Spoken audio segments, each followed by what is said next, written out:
स्वस्थ भारत के आज के अंक में आप सभी का बहुत बहुत स्वागत है। नमस्कार। स्वस्थ रहना हम सभी चाहते हैं, लेकिन जीवन जीने के दौर में कई बार हमारी कुछ गलतियों के कारण, कुछ लापरवाहियों के कारण कुछ न कुछ शारीरिक परेशानियां आए दिन होती रहती हैं। उनमें से अगर हम दाएं बाएं पूछें या झांकें तो सबसे ज्यादा जो परेशानी देखने में आती है वो है पेट से संबंधित परेशानी, चाहे वो छोटी हो या बड़ी हो।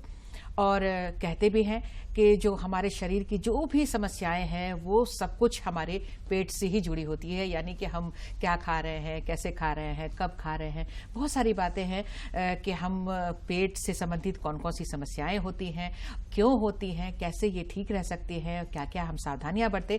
आज हम कोशिश करेंगे कि इस कार्यक्रम के माध्यम से आपको वो तमाम जो महत्वपूर्ण जानकारियां हैं आप तक पहुंचा सकें।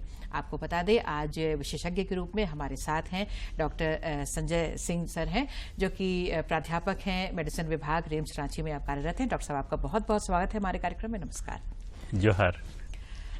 सर, ये तो बिल्कुल सच है कि आप जितने भी मरीज देखते होंगे उसमें सबसे ज्यादा मुझे लगता है कि पेट से ही लोग संबंधित समस्याएं लेकर आते होंगे। जी जी। तो ये बहुत सारे सवाल हैं इसमें, किससे शुरू करूं मुझे समझ में नहीं आ रहा है कि ये ऐसा क्यों होता है या फिर कौन कौन सी समस्याएं आमतौर पर होती हैं। तो सर, आप चाहें जैसे भी आप शुरू कर सकते हैं।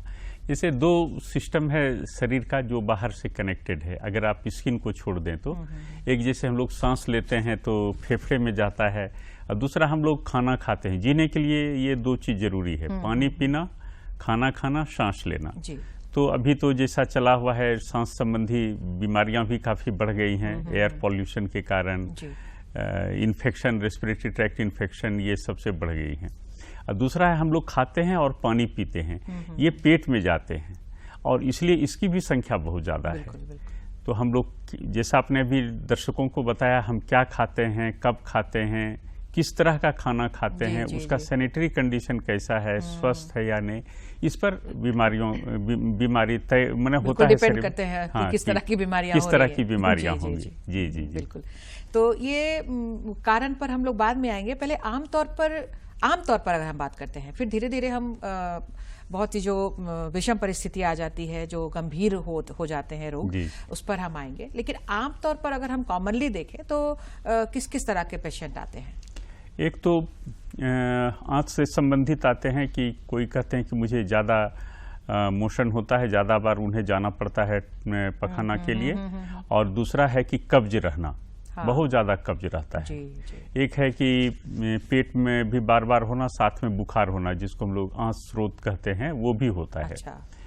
फिर है पेट से संबंधित जैसे जॉन्डिस होना, जॉन्डिस भी इन्फेक्शन से फैलता है और बीच बीच में अचानक बहुत सर्ज करता है, बहुत लोग जॉन्डिस से प्रभावित हो जाते हैं। जी। तो ये सब बीमारियां, उल्टी भी है, लेकिन उल्टी तो दूसरे जैसे ब्रेन का बीमारी हुआ, हार्ट का बीमारी हुआ, कुछ भी हुआ, उसमें भी उल्टियां होती हैं। लेकिन उल्टी तो पेट का ही, खाने का ही संबंधित एक ये है, तो उसको भी कह सकते हैं कि उल्टी भी। कई बार लोग सर ये शिकायत करते हैं कि पेट में दर्द हो रहा है, उल्टी लग रहा है, या फिर मतलब अच्छा नहीं लग रहा है, दर्द महसूस हो रहा है। तो इसका क्या कारण होता है जनरली? और एक है हिचकी आना। जी। बहुत लोगों को हिचकियां भी होती हैं, वो कहते हैं कि सर हम खा नहीं पाते हैं, जो खाते हैं पेट में हिचकी के समय छाती हो जाता है, खा नहीं पाते हैं। तो ये सारी सिम्टम हैं जो पेट के लोगों को हुआ करता है। बिल्कुल, शुरुआती दौर में या कॉमनली ये सब देखा जाता है। कॉमनली ये सब है। जी बिल्कुल। तो कई बार जो अचानक जो पेट में दर्द होने लगता है किसी को, या फिर गैस की समस्या बहुत ज्यादा, और कभी कभी तो हम लोग गैस और दूसरे सिम्टम में भी हम लोग अंतर नहीं कर पाते हैं, जो गैस बहुत हो रहा है या पेट में दर्द हो रहा है, तो ये किन कारणों से होता है और कैसे लोगों को होता है ये? जी। तो जैसे एक हुआ पेट में दर्द। पेट में दर्द के लिए तो पेट में जितने भी ऑर्गन हैं उसमें कहीं कोई इन्फ्लामेशन होगा, कहीं कोई बीमारी होगी तो पेट में दर्द होगा। एक बात ये हुई। लेकिन उसके अलावे पीठ में जो स्पाइन है, रीढ़ की हड्डियां हैं, उसके बगल से नर्व निकलते हैं, उसकी भी बीमारी में पेट में दर्द होता है, इसलिए कि नर्व वहीं से आता है यहाँ पे, और जो भी खराबी होती है उसका सेंसेशन उसी से जाता है पीठ में, तो वहाँ पर पीठ में जाता है और वो फिर ब्रेन को पहुँचाता है और ब्रेन फील करता है कि पेन है। उसी तरह कुछ छाती की बीमारियां हैं, जैसे बहुत लोगों को हार्ट अटैक होगा, पर्टिकुलरली इंफीरियर वाल इन्फेक्शन निचली सतह का, तो उसमें भी पेट में दर्द होता है। कभी कभी छाती जो कहते हैं फेफड़ा के भी संक्रमण में पेट में दर्द होता है। तो पेट दर्द के इतने सारे कारण हैं कि जब भी किसी को पेट में दर्द हो तो ऐसा नहीं कि सोच लेना चाहिए गैस है। यहाँ के आदमी अधिकतर यही समझते हैं कि गैस है, लेकिन ऐसा नहीं समझना चाहिए। गैस होना हम लोग तब मानते हैं जब पहले भी ऐसा हुआ है और उसका खाने से कोई संबंध है। जैसे कि हम खाना ऐसे सब ठीक रहता है, खाना खाते हैं तो उसके आधे घंटे बाद 45 मिनट बाद गैस फॉर्म एक घंटे के बाद पेट में दर्द होना शुरू हुआ, उसको हम लोग कहते हैं, एक्चुअली गैस्ट्रम मतलब पेट होता है, उसका लैटिन शब्द है गैस्ट्रम, पेट का, स्टोमक का। तो उसका जो इन्फ्लामेशन होता है तो लोग गैस्ट्रिक कहते हैं। तो लोग अधिकतर यही समझते हैं कि इसके एरिया में जो भी हुआ वो गैस्ट्रिक है, लेकिन ऐसा नहीं है। उसमें यानी तो कुछ लोग कहेंगे हम खाली पेट में रहते हैं तो दर्द होता है और खाना खाते ही आराम हो जाता है। ये दोनों सिम्टम रहे तो सोचा जाता है कि हो सकता है एसिड पेप्टिक डिजीज हो, जिसको आम भाषा में लोग कहते हैं यहाँ गैस का है। बिल्कुल बिल्कुल, और ये बहुत ही कॉमन है सर, बहुत ज्यादा लोग ऐसी शिकायत करते हैं।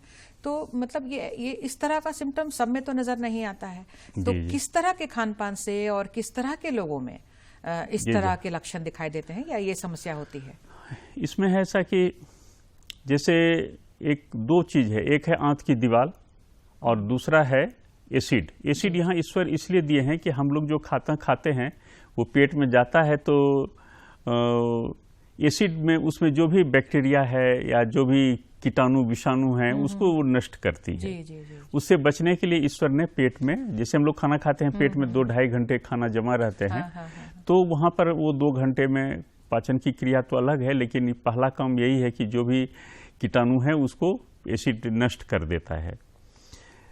अगर हमारा पेट की दीवार अगर कमजोर है और एसिड ज्यादा है, जैसे हर आदमी का हाइट अलग अलग है, उसी तरह एसिड का निकलना भी सबका फिक्स नहीं है। किसी में ज्यादा निकलता है, किसी में नॉर्मल निकलता है, किसी में कम निकलता है, ऐसा है। तो किसी का अगर ज्यादा निकलता है और उसका पेट का दीवार अगर मजबूत भी है तो भी वो एसिड उसको थोड़ा डैमेज करता है। जी बिल्कुल।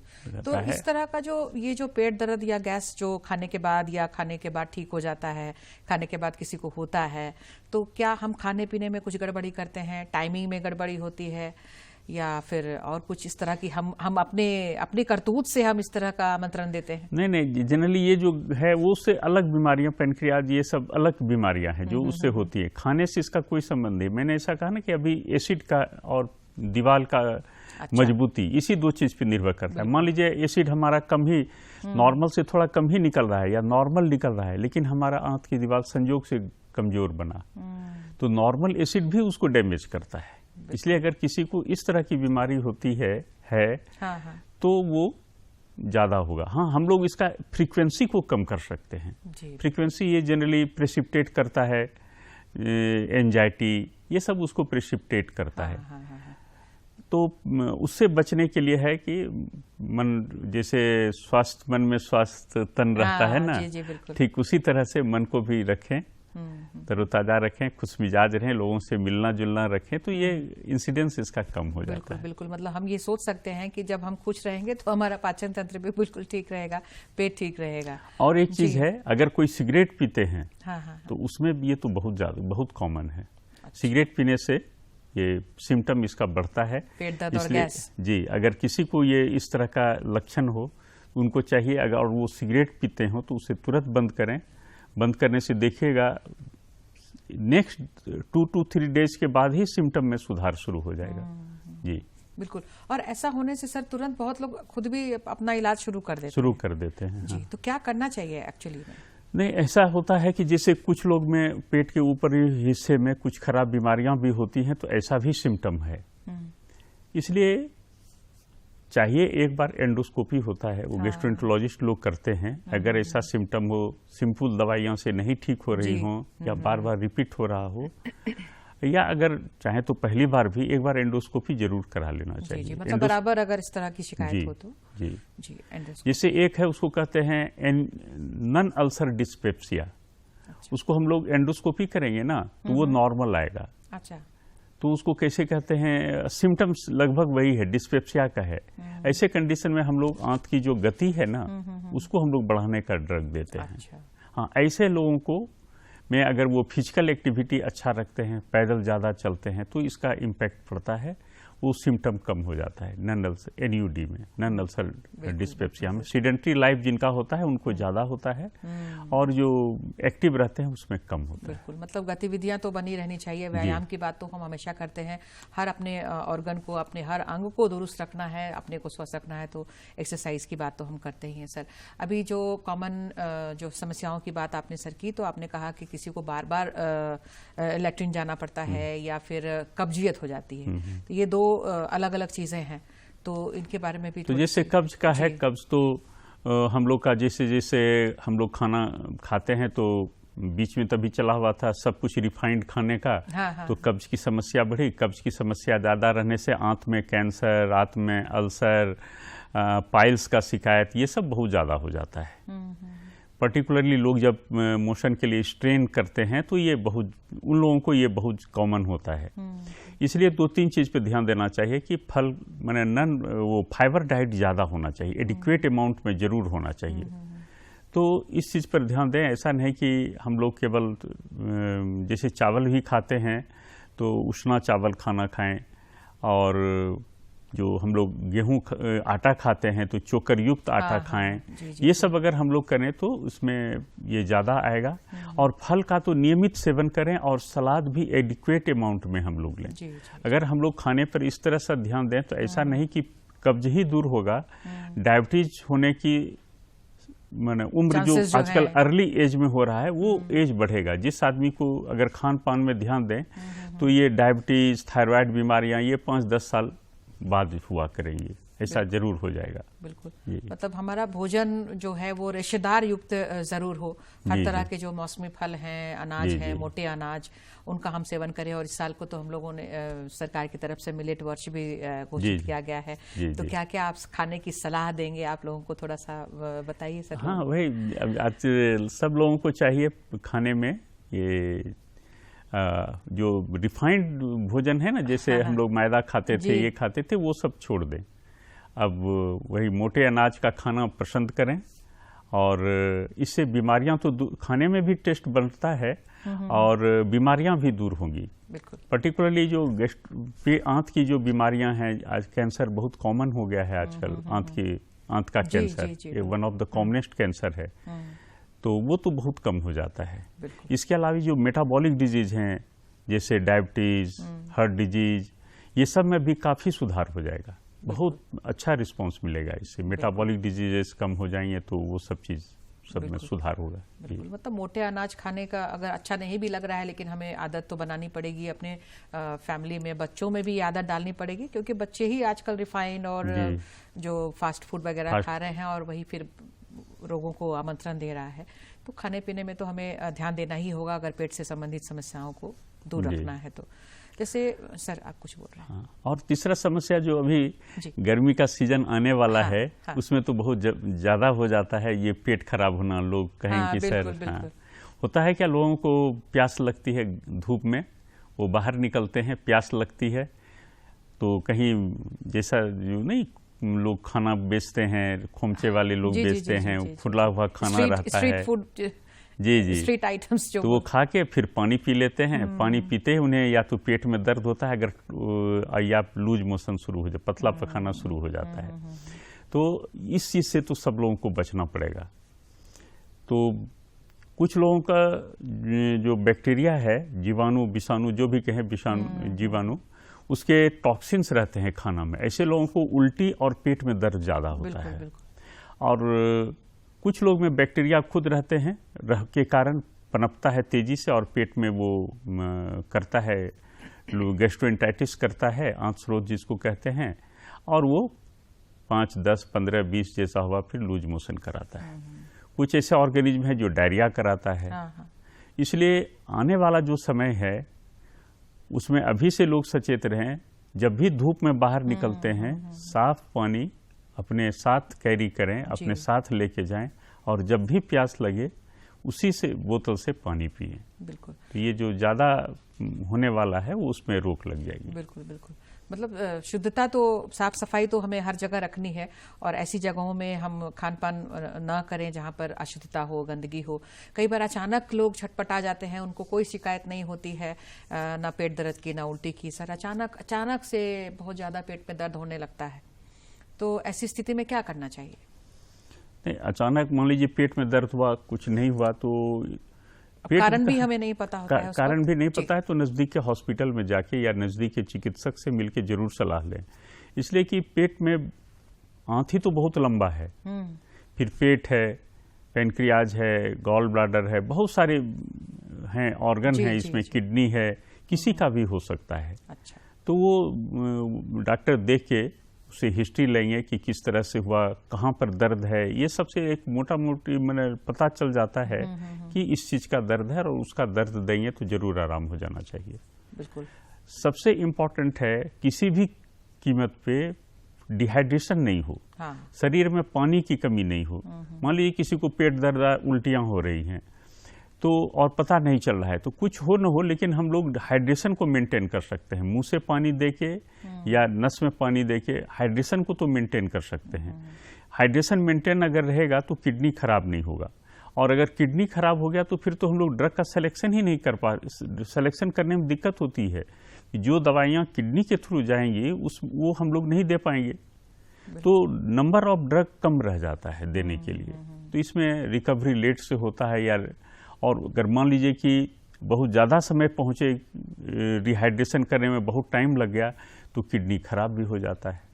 अभी तो हर जिले में यहाँ पर डायलिसिस सेंटर खुला हुआ है। इसका सबसे बड़ा कारण यही है, डिहाइड्रेशन को लोग गंभीरता से नहीं लेते समझ पा रहे हैं। जी, बिल्कुल समझ नहीं पा रहे हैं। कई बार नासमझी भी होती है, हमें पता नहीं होता है कितना भोजन लेना है, कितना पानी लेना है, किस मौसम में कब कैसे लेना है। क्या इसके भी कोई नियम होते हैं सर, पानी पीने के भी? पानी तो इतना जरूर पीना चाहिए स्वस्थ लोगों को कि 2 से 1.5 लीटर पेशाब हो, इसलिए कम से कम 2 से 2.5 लीटर पानी जरूर पीना चाहिए। गर्मी के दिनों में थोड़ा ज़्यादा, वो तो मैंने निर्भर करेगा कि मैंने किस तरह का काम करना है। अगर पसीना जी, अगर पसीना ज्यादा निकला है तो ज्यादा पानी पीना है। मतलब 1 से 1.5 लीटर पेशाब रोज जरूर होना चाहिए। जी जी जी, जी। कई लोग कहते हैं कि खाना खाने के तुरंत बाद पानी नहीं पीना है, 1 घंटे बाद पीना है, या इतना पीना है उतना पीना है। नहीं, ऐसा नहीं है सर। ये जो लोगों की बातें हैं सर, वही मैं आपके सामने ऐसा नहीं करना चाहिए। पानी पीना चाहिए। पानी जब भी प्यास लगे लोगों को पानी पीना चाहिए। प्यास भी तो एक तरह का सेंसेशन है जो बताता है शरीर में पानी की कमी है। जी, हाँ, कुछ ऐसी बीमारियां हैं जिसमें कि हम लोग पानी पीने से मना करते हैं, तो वो तो डॉक्टर ज्यादा पानी पीने से मना करते हैं, वो तो चिकित्सक वैसा सलाह दें तभी करें, अन्यथा ऐसा नहीं करना चाहिए। जब भी आम लोगों को जब भी प्यास लगे पानी जरूर पीना चाहिए। बिल्कुल, मतलब प्यास लग रही है इसका मतलब शरीर पानी मांग रहा है। जी, तो उसको लेना ही है। तो कई बार जब छोटी छोटी इस तरह की समस्याएं जो होती हैं सर, तो बहुत लोग इग्नोर कर देते हैं। मतलब जस्ट हो रहा है, दवा ले लिया, ठीक हुआ, फिर इग्नोर करते हैं। दर्द हो रहा है, गैस हो रहा है, कब्जियत हो रही है। लेकिन अगर हम इस तरह की लापरवाही बरतते चले जाते हैं तो फिर आगे चलकर क्या ये गंभीर रूप भी ले सकता है? गंभीर रूप मैंने बताया ना कि जैसे पेट में बहुत बड़ा है, तो क्या हो सकता है? हाँ, हो जाता है, कुछ भी हो सकता है। इसलिए अगर बार बार हो तो उसका समुचित जांच करके इलाज कराना चाहिए। पेट में जैसे ट्यूबरकुलोसिस भी अनकॉमन नहीं है, मिलता है हम लोगों को। अच्छा, खराब भी पेट में, जैसे इसको एक्स्ट्रा पल्मोनरी ट्यूबरकुलोसिस एक हेडिंग ही है, उसमें सबसे ज्यादा तो मुझे पेट का ही मिल रहा है। अच्छा। और पेट में कैंसर की भी कम नहीं है, पर्टिकुलरली गॉल ब्लैडर का कैंसर या कोलोन का कैंसर तो बहुत ही कॉमन हो गया है। और उसी के वजह से ये मोटा अनाज और हाई फाइबर डाइट का प्रचलन सरकार भी बढ़ावा दे रही है, और तो इससे होने से जरूर कम हो जाएगा। जैसे भारत में पहले इसकी संख्या बहुत कमी थी। जब से ये रिफाइंड खाना खाने का प्रचलन बढ़ा है उसके बाद से इसमें काफी संख्या में बढ़ा है। इस तरह के रोगों की संख्या बढ़ती जा रही है। कैंसर पेशेंट्स की संख्या बढ़ती जा रही है। जो कोलोन कैंसर जो बहुत ज्यादा देखने में आ रहा है सर, तो क्या इसकी पहचान शुरुआत में होती है या फिर? जनरली ये थोड़ा सा आफ्टर 40 होता है। किसी भी आफ्टर 40 अगर पखाना में खून आए या कब्ज रहे, इरेगुलर बावेल हो जाए, तो एक बार डॉक्टर से जरूर दिखाना चाहिए और डॉक्टर से सलाह लेनी चाहिए। अगर मान लीजिए ऐसा बार बार हो तो अगर डॉक्टर कहे कि इसका समुचित जांच करा लें, कहीं ऐसा नहीं कि कैंसर हो, तो जरूर करा लेना चाहिए। उसे घबराना नहीं चाहिए। कैंसर आंत से उम्र में कोई अंतर नहीं पड़ता है अगर अर्ली स्टेज में इलाज हो तो। बिल्कुल। तो पेट से संबंधित अगर बात करें तो हर अंग पर इसका असर पड़ता है। तो अभी आपने किडनी पर भी कहा कि अगर पानी या भोजन हमारा गलत हो जाए तो किडनी पर भी असर पड़ता है। तो बहुत जरूरी है कि लोग इनके बारे में जाने और समझे, लक्षण को पहचाने, ताकि तुरंत इलाज के लिए जाएं। तो कई बार लोग जाते ही नहीं है क्योंकि लक्षण ही नहीं पता होता है। तो किस तरह के लक्षण दिखाई देते हैं तो लोगों को तुरंत जाना चाहिए। जैसा मैंने अभी कहा ना, है छोटी सी चीज लेकिन लोग इग्नोर करते हैं। अच्छा है, उल्टी हुआ है, कोई बात नहीं, ठीक हो जाएगा, सवेरे जाएंगे। नहीं, अगर उल्टी होने से शरीर में पानी की कमी हुई है और बच्चा पानी नहीं पी रहा है या कोई भी बड़े ही है पानी नहीं पी रहे हैं, उनका बीपी कम हो गया है, तो वो हो सकता है किडनी को खराब कर दे। इसलिए उसमें इग्नोर नहीं करना चाहिए। नज़दीक के चिकित्सक या अस्पताल जाके उसका प्रॉपर जांच करके इलाज करा लेना चाहिए। सबसे ज़्यादा नेग्लिजेंस यही होती है। लोगों को कहते हैं कि अच्छा सर रात में उल्टी हुआ, सोचे कि अब सवेरे लेके चलेंगे। लोग लापरवाही बरतते चले जाते हैं। हाँ, लापरवाही सबसे ज़्यादा इसी में होती है। लूज मोशन हो रहा है, अब रात में कहाँ लेके जाते, तभी आए, देखते हैं पल्स नहीं है, शौक में लोग आते हैं। अधिकतर लोग जिनको उल्टियाँ या लूज मोशन होता है, अधिकतर लोग शौक में पहुँचते हैं, पर्टिकुलरली जिनका रात में शुरू होता है। ऐसा होने पर जरूर पहुँचें नज़दीक के चिकित्सालय में और प्रॉपर इलाज करा लें। कम से कम डिहाइड्रेशन वाले स्टेट में न रहने दें। ऐसा करने से तो फिर बहुत ज़्यादा अंतर नहीं पड़ेगा। और किसी व्यक्ति को मान लीजिए डिहाइड्रेशन हुआ, किडनी अफेक्टेड हुआ, फिर बाद में ठीक हो गया, ऐसा अगर 2-3 एपिसोड हुआ तो परमानेंट किडनी डैमेज हो जाता है, जिसको हम लोग क्रॉनिक किडनी डिजीज कहते हैं। तो इन सब चीज़ों पर ध्यान देना चाहिए। बिल्कुल। और कई बार लोग जैसे इस तरह की जो छोटी मोटी समस्याएं शुरुआत में जो नजर आती हैं, पेट दर्द या कब्जियत या डाइजेशन संबंधी कोई भी समस्या, तो अपने मन से भी पाचन संबंधी कुछ दवा वगैरह लेते रहते हैं। तो मेरा ये सवाल था सर कि इन क्या खुद से इस तरह की जो डाइजेस्टिव जो पिल्स लेते हैं लोग या पाउडर लेते हैं, जो भी लेते हैं, वो लेना चाहिए या नहीं लेना चाहिए, या फिर और जो दवाएं हम लेते हैं कुछ अलग अलग बीमारियों के कारण, क्या उनका भी असर हमारे पेट से जो संबंधित जो ऑर्गन्स हैं उन पर पड़ता है? अधिकतर मैं देखता हूं कि लोग यहाँ एंजाइम बहुत ज़्यादा चलता है, एंजाइम का सिरप लेते हैं। और जैसा मैंने कहा ना कि पेट के ऊपरी हिस्से में एंजाइम है, हम लोग जैसे सिरप को पिएंगे वो एंजाइम तो प्रोटीन है, उसको डीनेचर्ड कर देगा, वो काम करेगा नहीं। इसलिए ऐसे दवाइयों से, ऐसे खाद्य पदार्थों से लोगों को परहेज करना चाहिए। और जैसे कब्ज होता है तो पर्टिकुलरली जो ज़्यादा एज के हैं, आफ्टर 40 कब्ज रहे तो उसको सीरियसली लेना चाहिए। ऐसा नहीं कि अच्छा है तो ये सिरप पी लेते हैं, वो सिरप पी लेते हैं, कुछ दिन ठीक रहा, फिर आके कहते हैं सर अब ये भी सिरप काम नहीं कर रहा है। नहीं, शुरू में सिरप लेके ये सब देखना चाहिए, लेकिन अगर वो भी सिरप काम नहीं कर रहा है कब्ज का, या कोई भी दवा काम नहीं कर रहा, उसके बाद कब्ज बढ़ रहा है, तो जरूर जांच करा लेना चाहिए। क्योंकि जैसा मैंने अभी बताया कि कोलोन कैंसर में बहुत खराब नहीं है, लोग उम्र काफ़ी रहता है उसके, अगर अर्ली स्टेज में बढ़िया से इलाज हो जाए तो। इसलिए इस तरह का कोई भी सिम्टम हो तो जरूर डॉक्टर से मिलें और इसका चिकित्सीय सलाह लेना चाहिए। बिल्कुल। और ये तो बिल्कुल है कि अपने मन से किसी भी तरह का एक्सपेरिमेंट जो प्रयोग है वो अपने शरीर के ऊपर नहीं करें तो ज्यादा अच्छा है। जब डॉक्टर्स हैं हमारे अगल बगल नजदीक में, तो हम क्यों नहीं, थोड़ी सी भी परेशानी हो तो एक बार डॉक्टर साहब से पूछकर हम दवा लें, क्योंकि अपने मन से दवा लेना बहुत ही ज्यादा हानिकारक है। ये हमने आज नहीं, हमने बार बार ये चीज कहते हैं हमारे डॉक्टर्स के थ्रू। तो सर बहुत सारी बातें आपने बताई हैं, बस बहुत ही एक मिनट का समय लगभग बचा हुआ है। चलते चलते अगर कुछ आप संदेश अगर लोगों को देना चाहें। जैसे किसी लोगों का पेट खराब होता है तो एंटीबायोटिक लेते हैं बिना डॉक्टर के प्रिस्क्रिप्शन के, ऐसा नहीं करना चाहिए। जैसे वायरल डायरिया है वो खुद अपने आप ठीक हो जाएगा, बार बार एंटीबायोटिक लेने से वो फिर उस तरह की बीमारी में काम नहीं करता है। इसलिए मैं सब लोगों से आग्रह करूंगा, मैंने अपील करूंगा कि हो तो केवल डिहाइड्रेशन से बचें। पेट खराब हो, जैसे मौसम में भी आने वाला है, डिहाइड्रेशन से बचें। शरीर में पानी की मात्रा को कम न होने दें, पानी पिएं, उसी से देख लें। अगर नहीं आराम होता है तब चिकित्सक से या चिकित्सक से सलाह लेकर दवा खाएं। बिल्कुल, अपने मन से एंटीबायोटिक नहीं लेना चाहिए। बिल्कुल बिल्कुल, बहुत अच्छी बात आपने कही है सर। ये बहुत ही ज़रूरी बातें आपने बताई हैं, क्योंकि हमारा पेट ठीक रहेगा तो सभी अंग ठीक रहेंगे, हम बिल्कुल स्वस्थ रहेंगे। तो हमें उम्मीद है कि हमारे दर्शक जो हैं, आपने जो भी कहा है उनकी आपकी बातों पर ध्यान देंगे और अपने आप पर लागू भी करेंगे और खुद भी स्वस्थ रहेंगे, अपने परिवार को, समाज को, राज्य को, देश को स्वस्थ बनाएंगे।